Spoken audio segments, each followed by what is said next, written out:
What's the biggest lie in human history? Story 1. You have privacy is one of those things that people just kind of accept without really thinking about it too much, until you actually stop and look at how things work now. Because on the surface, it feels true. You've got your phone, your accounts, your messages, your space. It all feels personal, like it belongs to you. You can lock things, use passwords, turn on settings that say private, and it gives you this sense that what you're doing is contained. But then you start peeling it back a little. Every app you use, every site you visit, every search, every click, every pause, it's all being tracked, stored, analyzed in some way. Not always in a malicious sense, but definitely in a way that builds a picture of you over time. And that picture gets used for ads, recommendations, algorithms, predictions. It's constantly shaping what you see and how things are presented to you. So, even if no one is directly watching you, systems are constantly learning from you. And that's where it starts to feel different, because privacy isn't really gone, but it's not what people think it is either. It's more like controlled visibility. Certain things are hidden, sure, but a lot of your behavior exists in the background, being processed in ways you don't actively see, and the trade-off is convenience. Everything works better, faster, more personalized. So you end up in this weird position where you feel private, but you're also constantly leaving a trail. And most people don't really notice it because it's not obvious. It's not in your face. It's just built into everything, which is what makes the whole idea of you have privacy feel less like a fact and more like something that depends on how closely you're willing to look. Story 2, good always wins, is one of those ideas that sounds comforting, like something you grow up hearing in stories, movies, books. But the more you actually look at real life, the more it starts to feel like something people want to believe, rather than something that consistently happens. Because, yeah, sometimes good does win. There are moments where things work out, where justice happens, where people doing the right thing come out on top. And those are the stories we focus on. The ones that get told over and over again because they feel right. But that's not the whole picture. There are plenty of times where good people lose, where bad decisions get rewarded, where things just don't balance out the way we expect them to. People get overlooked, taken advantage of, or just end up in the wrong place at the wrong time, and nothing fixes it. That's the part that makes this feel like a lie. Not because good never wins, but because it's not guaranteed. There's no built-in system making sure everything evens out in the end. Life doesn't really work like a story with a clear moral. Sometimes doing the right thing pays off, sometimes it doesn't. Sometimes people succeed because they deserve it, and sometimes it's just timing, luck, or circumstance. But we still hold on to the idea, because it gives things a sense of order, like there's a reason behind outcomes, like things are fair even when they don't look like it. And maybe that belief is useful in its own way. But when you actually look at how things play out in reality, it's hard to say it's always true. Story 3, the new fee/tax is temporary, is one of those lines that people hear so often it almost stops registering, like you're supposed to just accept it and move on without really thinking about what it actually means. Because on paper, it sounds reasonable. Something comes up, there's a need for funding, so a temporary fee gets introduced to handle it. Short-term solution, small impact, nothing permanent. But then you watch what actually happens. The temporary part quietly disappears. The fee stays. Maybe it gets renamed, maybe it gets adjusted, maybe it just blends into everything else over time, but it rarely just goes away the way it was originally presented. And after a while, people stop questioning it because it's just normal now. That's the pattern. It gets introduced as something short-term to make it easier to accept, but once it's in place, there's not much incentive to remove it. It's already generating revenue, already built into the system, already accounted for, so it sticks. And over time, you end up with layer after layer of these temporary things that never really left. Individually, they might seem small, but collectively they add up. And that's what makes it feel like a lie. Not because there's never any intention to make something temporary, but because in practice, temporary rarely means what people think it does. It just means not permanent yet, until it is. Story 4, violence is never the answer, is one of those phrases that sounds good, feels right, and gets repeated so often that people stop questioning it. But when you actually look at history, it starts to fall apart pretty quickly. Because the truth is, a lot of major changes didn't happen peacefully. Rights weren't always given, they were fought for. Revolutions, uprisings, wars, a lot of the systems people live under today came out of conflict, not calm negotiation. And even when things look peaceful on the surface, there's usually pressure behind the scenes that forces change to happen. That doesn't mean violence is good. It's messy, destructive, unpredictable, and it almost always comes with consequences that hit people who didn't choose to be involved. It's not something you'd ever want as a first option, but saying it's never.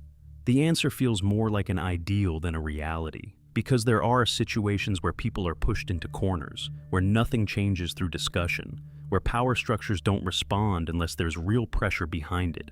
And historically, that pressure hasn't always been peaceful. At the same time, it's also true that violence can make things worse just as easily as it can change them.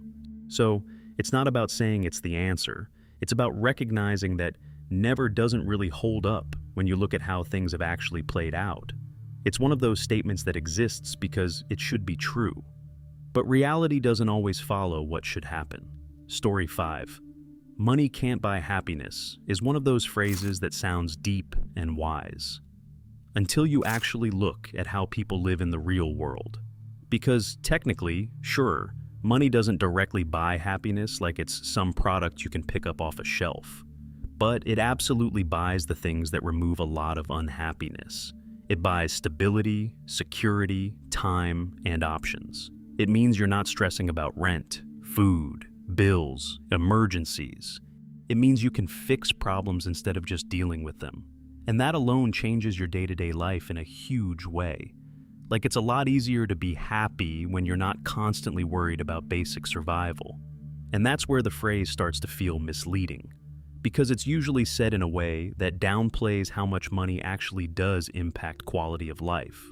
It kind of skips over the fact that there's a baseline where money solves a ton of real problems. At the same time, it's also true that once you pass a certain point, more money doesn't automatically mean more happiness. You can have everything financially and still feel empty, stressed, disconnected. That part is real too. But that's not how the phrase is usually used. It's often said in a way that makes it seem like money doesn't matter much at all, which just isn't true for most people. So it ends up being one of those half-truths. Money might not directly buy happiness, but it definitely buys the conditions that make happiness a lot easier to reach. Story 6, wealth is based on hard work, is one of those ideas that gets repeated so much it starts to sound like a universal rule. But when you actually look at how things play out, it's way more complicated than that. Because yeah, hard work matters.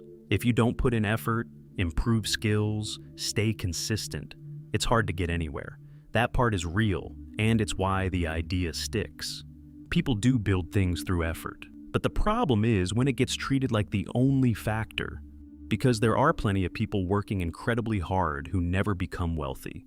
Long hours, multiple jobs, physically demanding work, and still just getting by. Meanwhile, there are others who start with advantages, connections, money, opportunities, timing, that put them in a completely different position from the beginning. And that gap matters more than people like to admit. Hard work can move you forward, but where you start, who you know, the opportunities you get, even luck, all of that plays a role too, sometimes a massive one. So, when people say wealth is just about working hard, it kind of ignores everything else that shapes the outcome. It turns something complex into something simple and easy to explain. And maybe that's why it sticks. Because it gives people a sense of control. Like, if you just do the right things, you'll get the result. But reality doesn't always follow that formula. So, it's not that hard work doesn't matter. It's not the whole story. And pretending it is, that's where it starts to feel like a lie. Story 7. The self-made man is one of those ideas that sounds impressive on the surface, Like this image of someone building everything from nothing, completely on their own, no help, no support, just pure effort and determination. And yeah, those stories exist. People who start with very little and manage to build something significant through persistence, skill, and a lot of work. That part is real, and it's why the idea is so appealing. But the problem is how it's presented. Because almost nobody is truly self-made.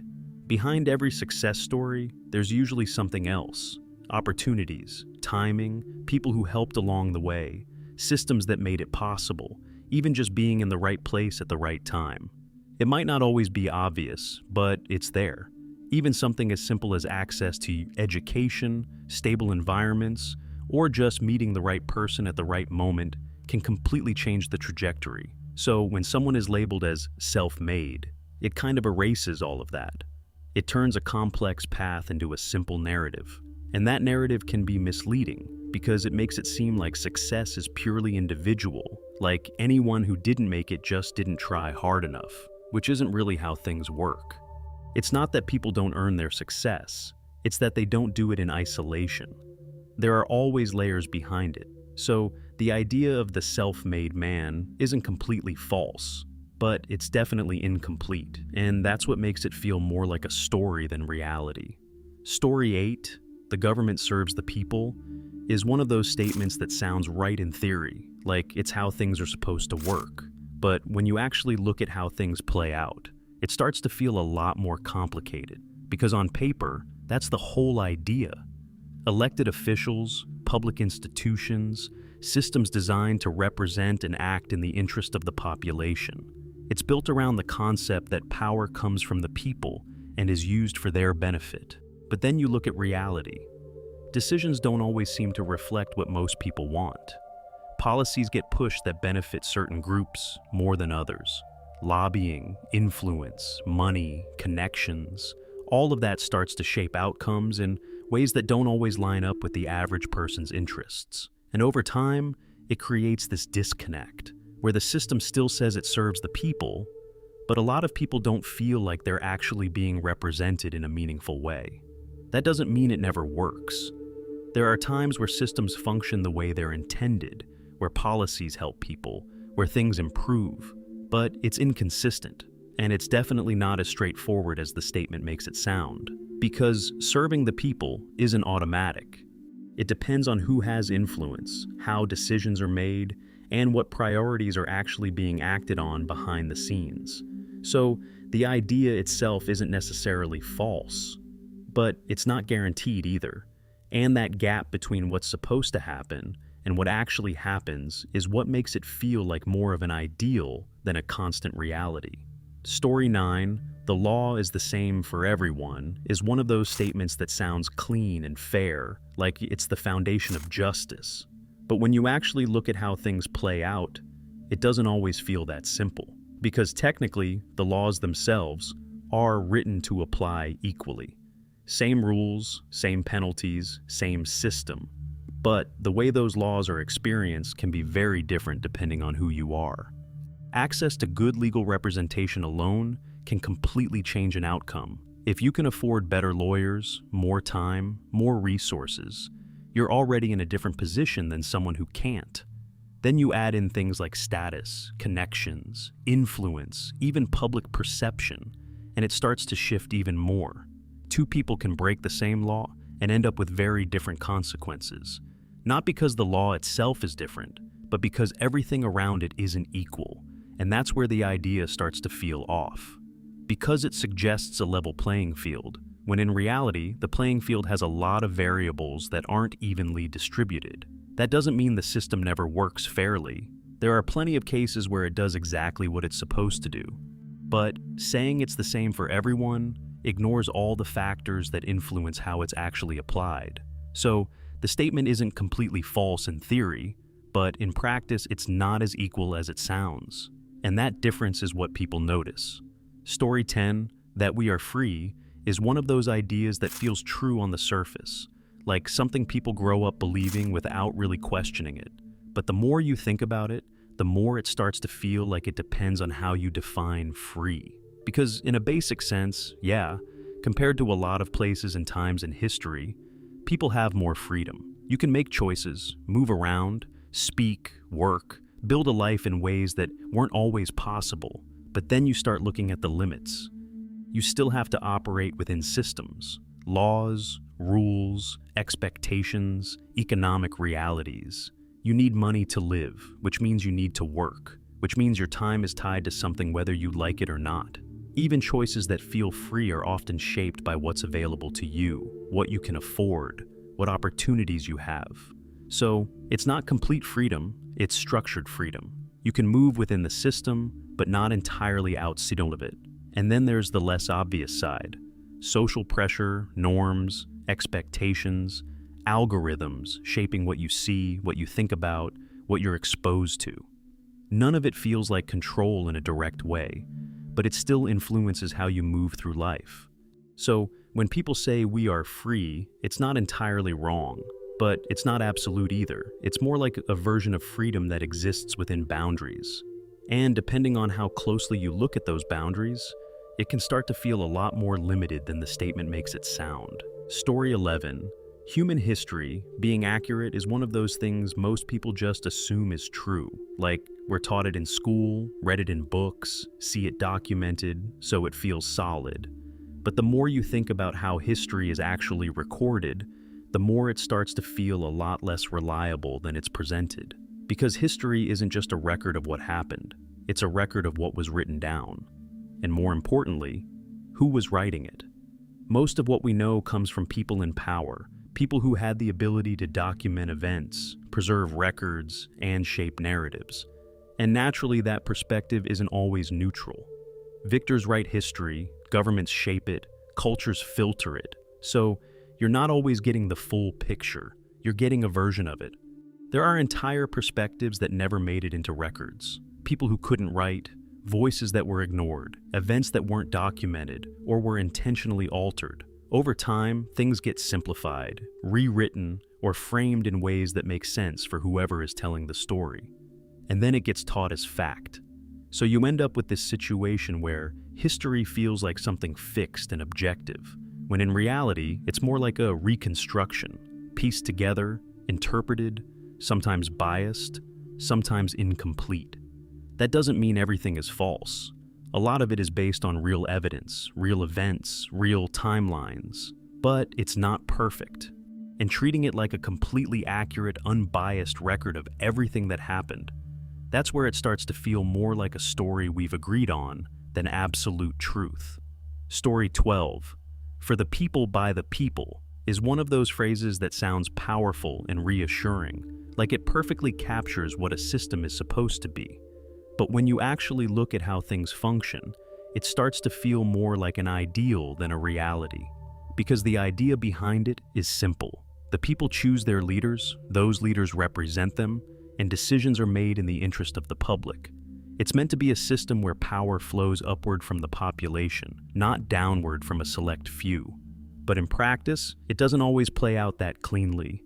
Elections exist, sure, but influence doesn't stop there. Money, lobbying, media, connections, all of these things shape who gets visibility, who gets heard, and ultimately who ends up in positions of power. So, while the system technically involves the people, it's not always driven purely by them. And once people are in power, the gap can widen even more. Decisions get made behind closed doors, priorities shift, and sometimes policies don't reflect what the majority actually wants. Not always, but often enough that people start to notice the disconnect. So the phrase still exists. It still represents what things are supposed to be. But when you compare that idea to how things actually operate day to day, it feels less like a description and more like a goal that hasn't fully been met. And that gap between the promise and the reality is what makes it stick. Because it sounds right. It just doesn't always look that way.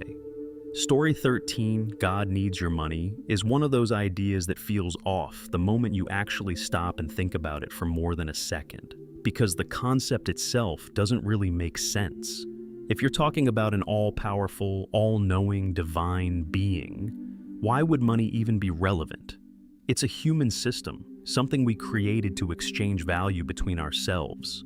it doesn't really translate to something beyond that. And yet somehow, money gets tied into it all the time. Donations, offerings, tithes, framed as necessary, expected, or even required in some cases. And while some of that goes toward maintaining buildings, supporting communities, or funding activities, the messaging around it can sometimes make it feel like you're giving directly to something divine, which is where it starts to feel strange, because it shifts from supporting an institution to something that sounds a lot bigger than that. And depending on how it's presented, it can blur the line between genuine contribution and pressure, especially when it's tied to ideas like faith, morality, or spiritual reward. That doesn't mean every situation is the same. There are plenty of communities where giving is transparent and actually goes toward the things that help people. But the broader idea that something higher needs money doesn't really hold up when you look at it logically. So it ends up feeling less like a literal truth and more like something that's been shaped around human systems rather than anything beyond them. Story 14. Asking someone how they're doing is one of those everyday things that feels genuine on the surface. But most of the time, it's kind of just a script people follow. Because when someone says, "How are you?" it sounds like a real question, like they actually want to know. But in reality, it's usually more of a greeting than anything else. And the expected response is already built in. Good, fine, all good. Something quick and easy that keeps things moving, even if it's not true. And that's the weird part. A lot of people aren't actually doing great. They're stressed, tired, dealing with stuff, just not in a good place. But that's not what they say. Not because they're trying to lie in a serious way, but because there isn't really space for a real answer at that moment. It would feel out of place. So it becomes this automatic exchange. Question asked, expected answer given, conversation continues. And everyone kind of understands it on some level, even if nobody says it out loud. It's not really about honesty. It's about keeping things simple, avoiding awkwardness, not opening something that there isn't time or context to deal with.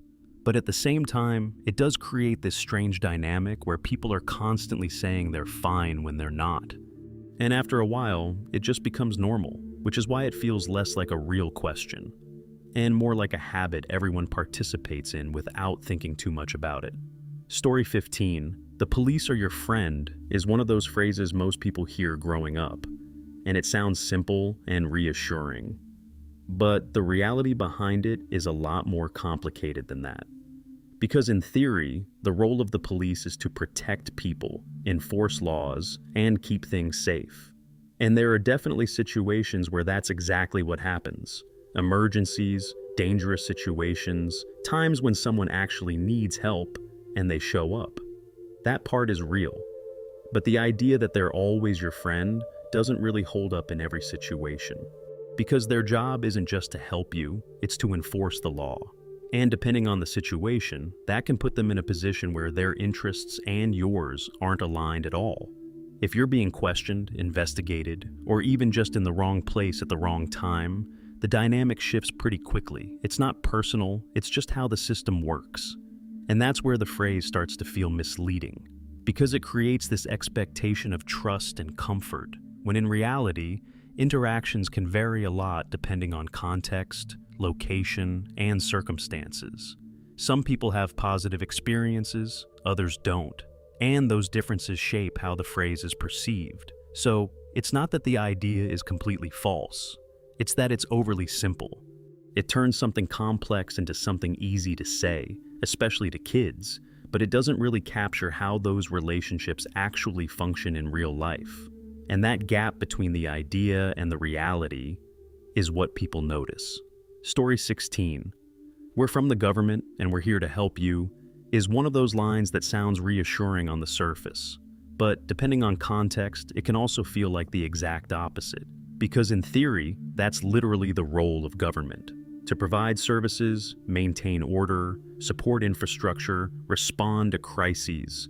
All the things that are meant to make society function better for everyone. And in a lot of cases, that does happen.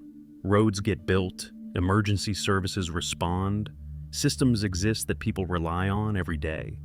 But the phrase itself has kind of taken on a different tone over time, because help doesn't always feel like help to everyone. Sometimes it comes with restrictions, costs, trade-offs, or decisions that don't benefit everyone equally. Sometimes it feels distant, slow, or disconnected from what people actually need. And sometimes, depending on the situation, it can feel more like control than support. So when people hear that line, it doesn't always land as comforting. It can feel ironic or even a little uneasy because of that gap between what's promised and what's experienced. That doesn't mean the idea behind it is completely false. There are situations where help is real and necessary, but the phrase itself feels overly simple for something that's actually pretty complex.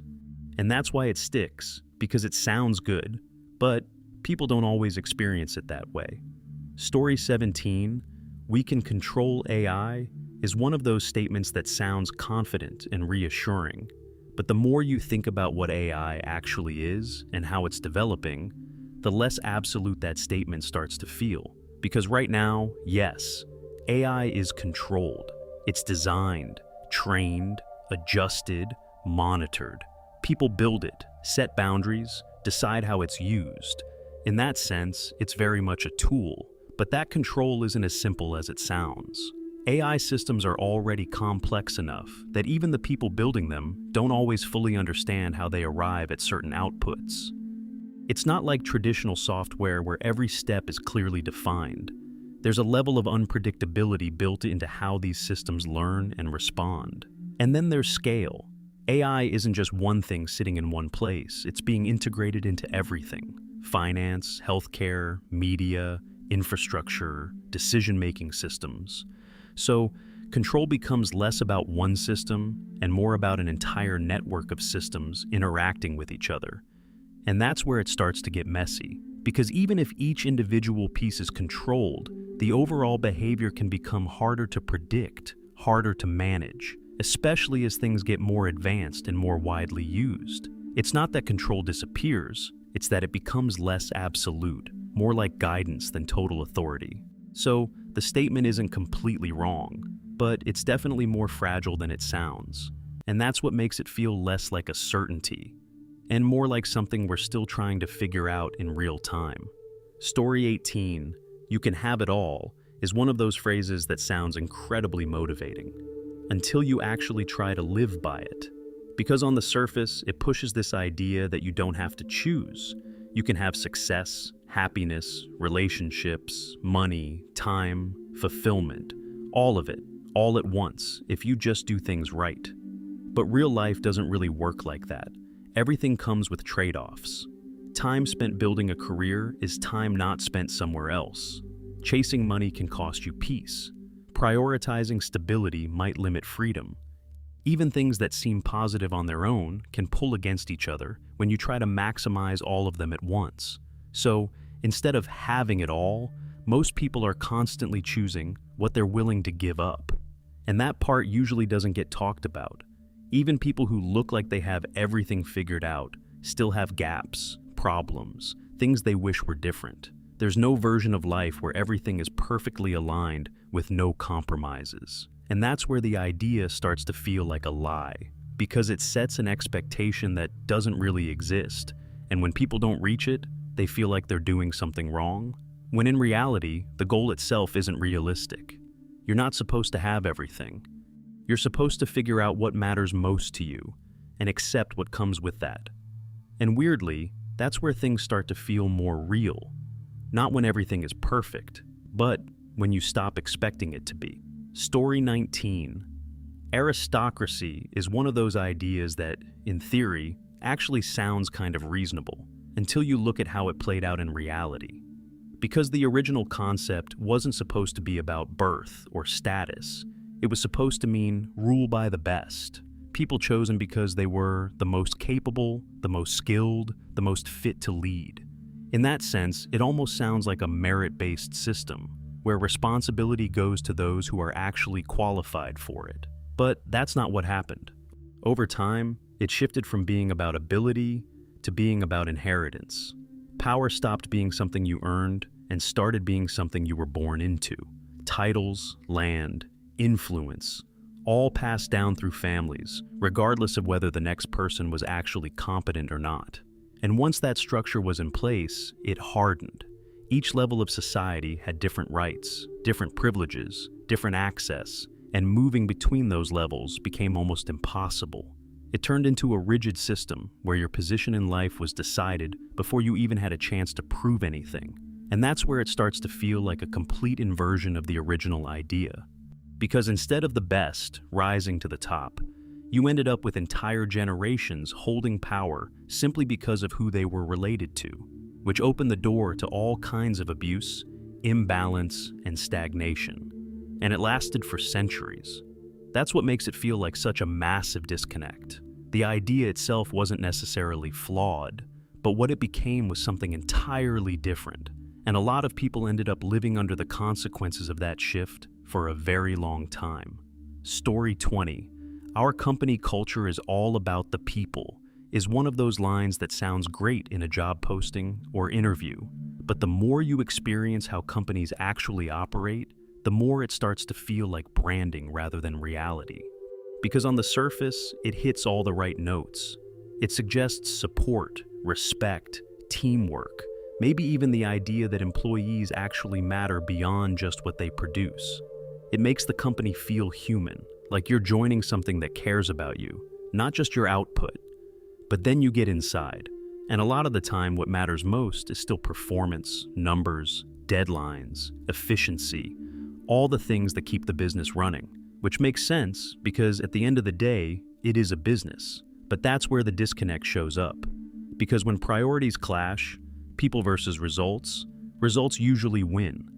Budgets get cut, workloads increase, expectations rise, and suddenly that people-first idea starts to feel a lot less central than it sounded at the beginning. That doesn't mean every company is the same. There are places that genuinely try to build a good environment and support their employees, but the phrase itself gets used so often that it starts to lose meaning, especially when it's not backed up by actual decisions. So it ends up feeling less like a description and more like something that's meant to sound good. Because saying you care about people is easy. Building a system that consistently shows it is a lot harder. Story 21, Rich People Care About You, is one of those ideas that sounds nice in theory. But when you actually look at incentives and how things work, it starts to feel a lot less personal than it's made out to be. Because at a basic level, most people, rich or not, are focused on their own lives, their own goals, their own priorities. That's just human nature. But when you get into extreme wealth, things shift even more. Decisions tend to revolve around growth, preservation of wealth, influence, and scale. And at that level, interactions with regular people are often indirect, through systems, businesses, markets, audiences, not personal relationships. So, when companies or wealthy individuals say they care about people, it's often tied to something else. Customers, users, employees, public image. There's usually an incentive behind it. That doesn't mean there aren't individuals who genuinely try to help, donate, or make a positive impact. That absolutely exists. But the general idea that wealthy people, as a group, are personally concerned with the well-being of everyone else doesn't really line up with how things function at scale. It's less about personal care and more about systems and outcomes. And once you see that difference, the statement starts to feel less like a truth and more like something people want to believe about how things work. Story 22, international borders are one of those things that feel completely real and unquestionable until you actually stop and think about what they are. Because at the end of the day, they're lines. Lines on a map that humans decided to draw. Some of them came from wars, some from negotiations, some from colonial decisions made by people who had never even seen the land they were dividing.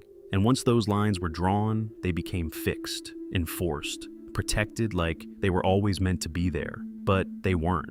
They're not natural boundaries in most cases. They are agreements, or sometimes just outcomes of power. And yet those lines end up defining everything. Where you're born, what passport you hold, what opportunities you have, what rules apply to you, even how people see you. Two people can live miles apart, speak the same language, share the same culture, But if there's a border between them, they're suddenly part of completely different systems. And that's where it starts to feel strange, because something that was created by people ends up having massive real consequences for everyone else. It shapes conflict, identity, movement, economics, all based on lines that didn't exist until someone decided they should. That doesn't mean borders serve no purpose. They organize systems, define governance, create structure, but the idea that there's something absolute, something natural or inevitable, that's where it starts to feel off. Because underneath it all, they're still just lines we agreed to treat as real, and we built everything around them. Story 23, wisdom comes with age, is one of those phrases that sounds comforting, like time automatically makes everything make more sense. But when you actually look at people, it doesn't always play out that way, because age gives you experience. You go through more situations, see more outcomes, make more decisions, deal with more consequences. That part is real, and it definitely can lead to wisdom, but it doesn't guarantee it. Plenty of people go through life repeating the same patterns, making the same mistakes, holding on to the same beliefs without ever really questioning them. Time passes, but nothing really changes in how they think or approach things. So, experience alone isn't enough. It's what you do with it that matters. If someone reflects, adapts, learns, adjusts, then yeah, over time, they can become genuinely wise. But if someone just moves through life without that awareness, age just becomes time, not growth. And that's where the phrase starts to feel misleading, because it makes it sound automatic, like wisdom is something that just shows up if you wait long enough. But it's not passive, it's built. So, while age can give you the raw material for wisdom, it doesn't guarantee you will actually create it. And that difference is what people notice once they've seen enough examples of both. Story 24, cell phones are for calling people, is one of those things that used to be true, but at this point feels almost outdated compared to what they actually are now. Because, yeah, originally, that was the whole point. You had a phone so you could call someone, maybe send a text, stay connected. Simple, direct, functional. But now, calling is probably one of the least used features for a lot of people. What phones really are now is platforms, apps, feeds, notifications, endless scrolling. And behind most of that is one thing: attention. Everything is designed to keep you engaged, keep you looking, keep you interacting. And where attention goes, money follows. Ads, recommendations, targeted content, shopping integrations. It's all built to guide what you see and, eventually, what you spend.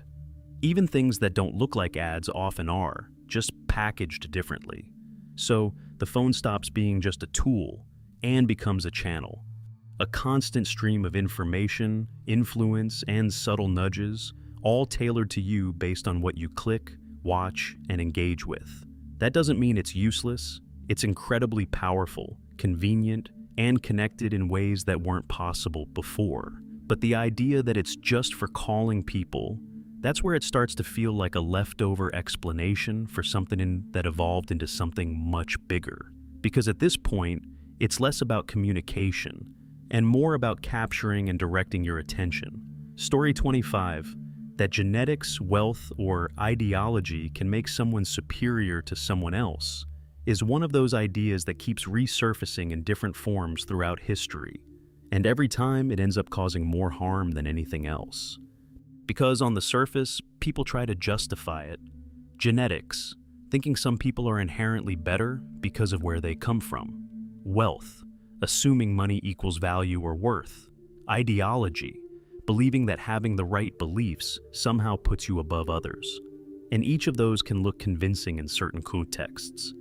But when you actually break it down, none of them hold up as a measure of human value.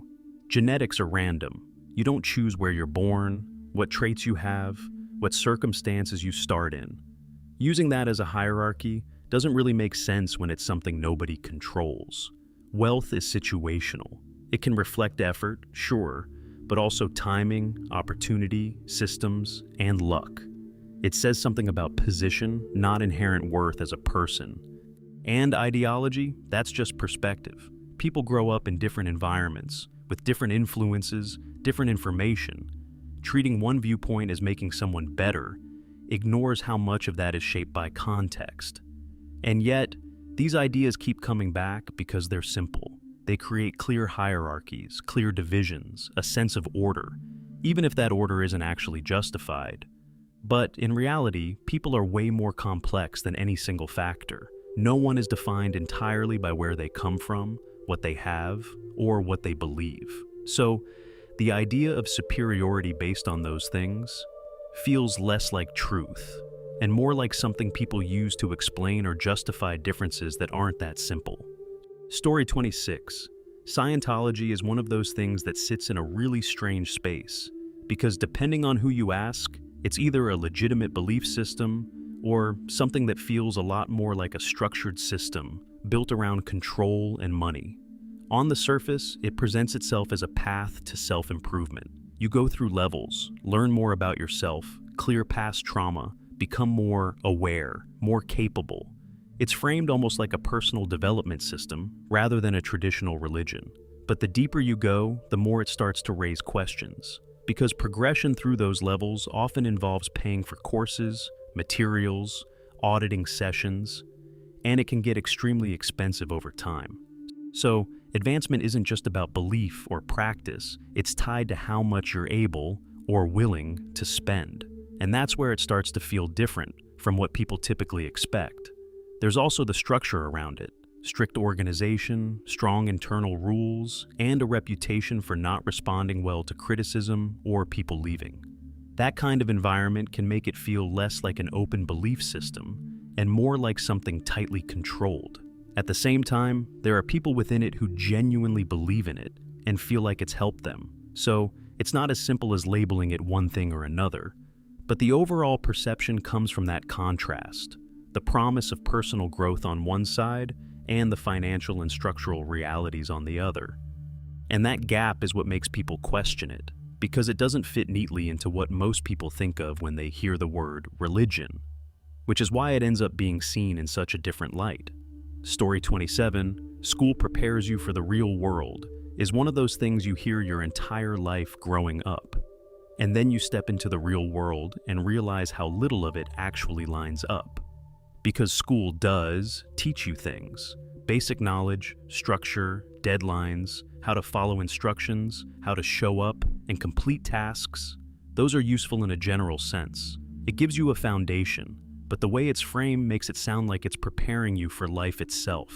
And that's where it starts to fall apart. There's a huge gap between what school focuses on and what people actually deal with day to day. Things like managing money, handling stress, navigating relationships, dealing with uncertainty, making decisions without clear answers. Most of that isn't really taught in any practical way. Instead, a lot of it is about memorization, testing, and working within a very controlled system where the rules are clear and the outcomes are predictable. Real life isn't like that.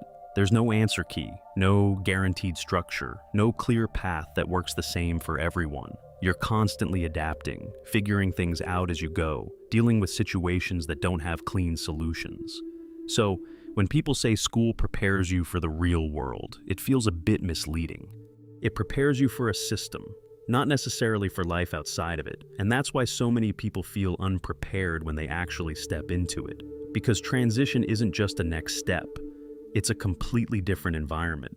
Story 28, the story around Joseph Smith and the golden plates, is one of those things that really depends on perspective. But if you look at it from the outside, it's easy to see why people question it.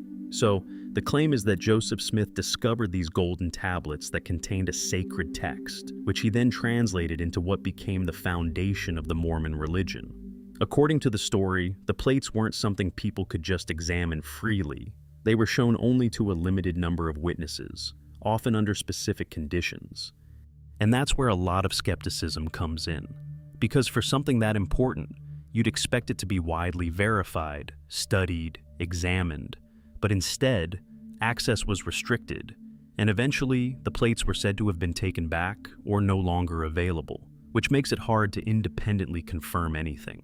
Then you add in the fact that before all of this, Joseph Smith had a reputation tied to things like treasure-seeking and activities that some people at the time viewed as questionable or deceptive. That background naturally affects how people interpret what came later. So, from one angle, you've got a religious origin story based on faith, testimony, and belief. From another, you've got a situation where the evidence isn't accessible, the claims can't be directly verified, and the person making them had a complicated past. And that's why it continues to be debated, because depending on what you prioritize, faith or verification, you end up seeing it very differently, which is what makes it such a lasting and controversial topic. Story 29, "You're special," or "You're unique," is one of those phrases that sounds positive and encouraging. But the way it's often used can make it feel a bit disconnected from reality. Because technically it's true. Everyone is different in some way. Different experiences, perspectives, combinations of traits. No two people are exactly the same, but that's not really how the phrase is usually meant. It's often used to imply that everyone has something exceptional about them, something that will naturally stand out or lead to success, almost like it's guaranteed if you just wait long enough to find your thing. And that's where it starts to feel misleading. Because not everyone develops strong skills, not everyone has the same level of drive, and not everyone ends up excelling in something in a way that stands out.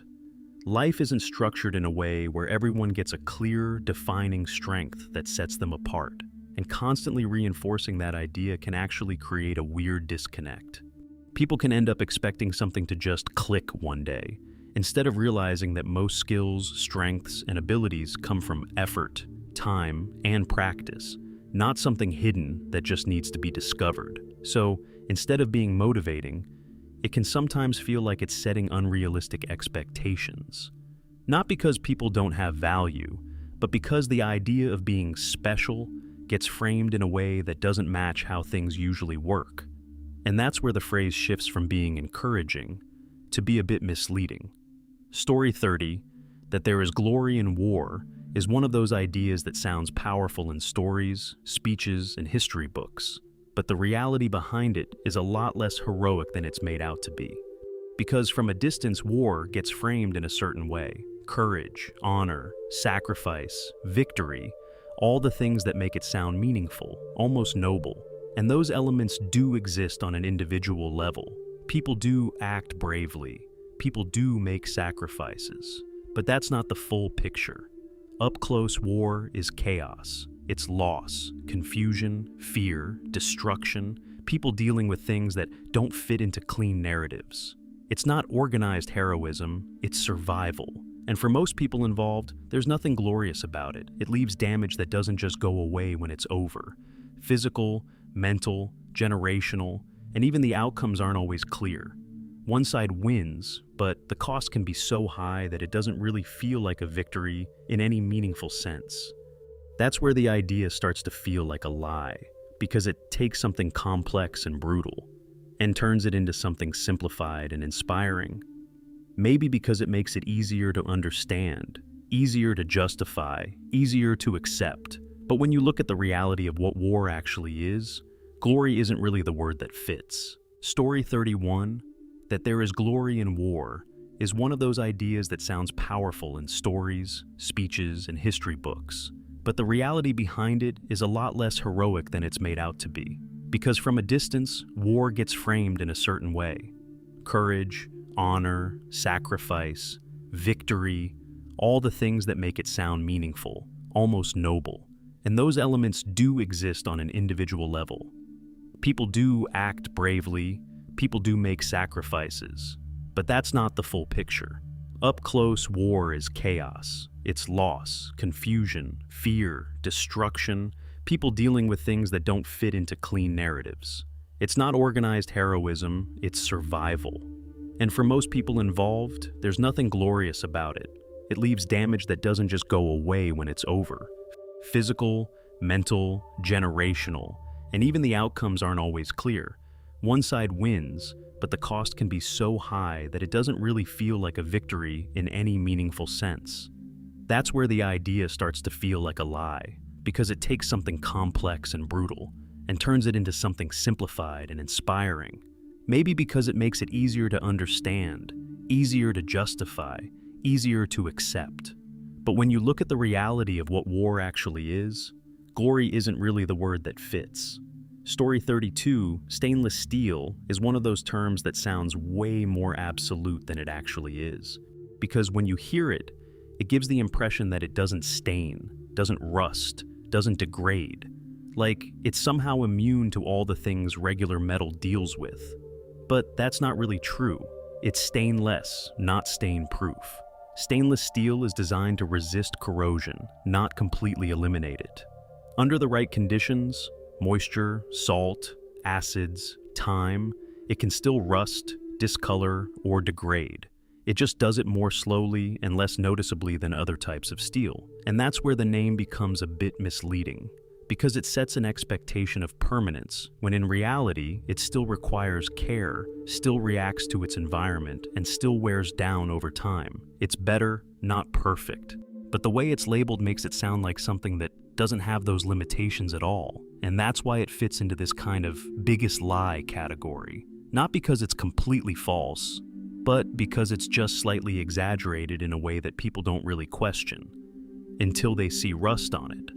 Story 33, the biggest lie in human history is history itself, is one of those statements that sounds extreme at first. But the more you think about how history is actually recorded, the less crazy it starts to feel.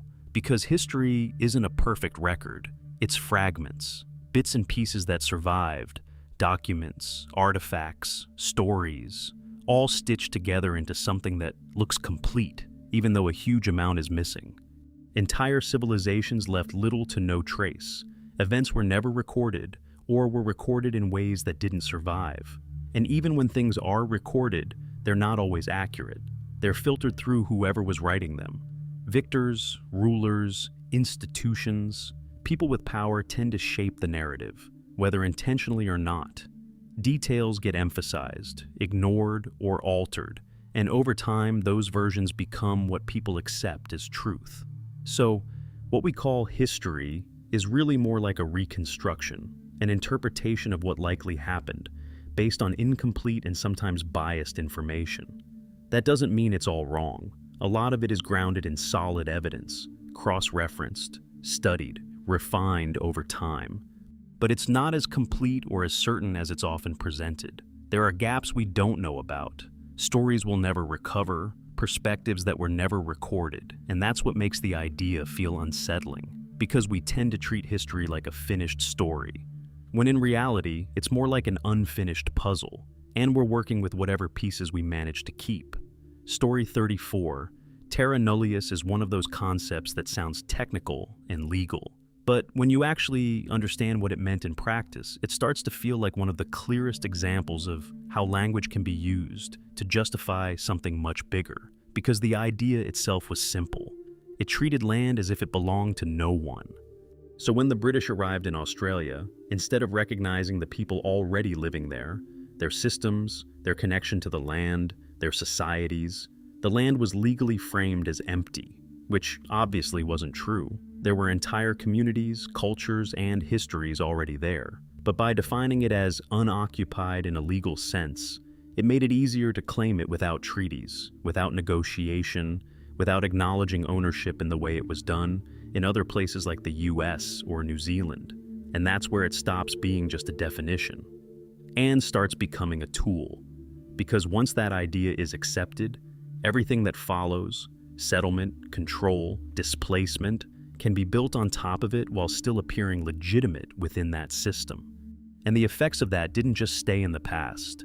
It shaped laws, rights, recognition, and it took a very long time for that framework to even start being challenged and corrected. So, what makes it stand out is how something that sounds like a neutral legal concept was actually carrying a huge assumption underneath it, one that ignored reality in a way that had long-term consequences. And that's why it sticks, because it shows how something can be technically defined and still be fundamentally untrue. Story 35, the donation of Constantine, is one of those historical moments that almost feels too obvious in hindsight, but somehow worked for centuries. So the story goes that Emperor Constantine, one of the most important rulers of the Roman Empire, supposedly granted authority over the western half of the empire to the Pope. Not just spiritual authority, but actual political power, which is a massive deal, because if that were true, it basically legitimizes the church having influence not just over religion, but over governments, land, rulers, everything. And for a long time, people accepted it. It was treated as real, used to justify power, decisions, authority, all based on this one document that supposedly came from one of the most powerful figures in history. But then, much later, it was exposed as a forgery. Not just slightly inaccurate, completely fabricated. The language, the style, the details, none of it matched the time it was supposed to come from. It was created centuries after Constantine actually lived, and yet it had already done its job. It had already shaped power structures, influenced decisions, and reinforced authority for generations. And that's what makes it so wild, because it wasn't just a lie, it was a lie that worked for a very long time. And it shows how something written down, presented as official, can carry real-world consequences, even if it's not true at all. Which is kind of unsettling when you think about it, because it makes you wonder how many other things were accepted the same way, just without being caught. Story 36, I think one contender is a deep-lying idea that probably permeates most of society, that there are different kinds of people. Don't get me wrong, of course there are different kinds of people all over, but that's due to circumstance, socialization, and society as a wider entity, which is all social constructions anyhow. What I mean is, we all buy into the idea that people fall into categories and therefore should receive certain inputs and contribute certain outputs in life. You're poor? Of course you're poor. You're a poor person. He's rich and successful. Well, of course he is. But people are just that. People. In a vacuum, potential for human achievement should be a flat line on a graph. But we buy into the lie that there are different kinds of people and that some are more deserving or capable than others. This lie is so insidious because it is maintained simultaneously by both the very top and very bottom of society. The ruling classes justify poor living conditions, job opportunities, and low income for certain social groups by believing that they are that kind of person. And poor social groups don't challenge that because they also accept that they are a poor person with no right to a better life. Story 37, the Trojan Horse is one of those stories that everyone knows, but when you actually look at it, it sits right on that line between history and myth in a really strange way. So, the story goes that during the Trojan War, the Greeks couldn't breach the city of Troy after years of fighting. So, instead of continuing the siege, they come up with this plan: build a massive wooden horse, hide soldiers inside it, and leave it outside the city as a kind of offering. The Trojans bring it inside, and that's what leads to their downfall. It's one of the most famous deception stories ever told. But here's the thing, there's no solid evidence it actually happened like that. Most of what we know comes from ancient sources like epic poems, not direct historical records. So, while the war itself may have some basis in reality, the whole horse story could just be symbolic, exaggerated, or completely fictional. And yet, it's treated almost like a real event, referenced constantly, used as an example of deception, strategy, betrayal, even in modern contexts like cybersecurity. The idea became more powerful than whether it actually happened. So, it ends up in this weird category. Not necessarily a confirmed lie, but not something we can confidently say is true either. And that's what makes it interesting, because it shows how a story, even without proof, can become part of what people accept as history. Not because it's verified, but because it's memorable. And sometimes that's enough. Story 38, "We are here to help you," is one of those phrases that sounds reassuring on the surface.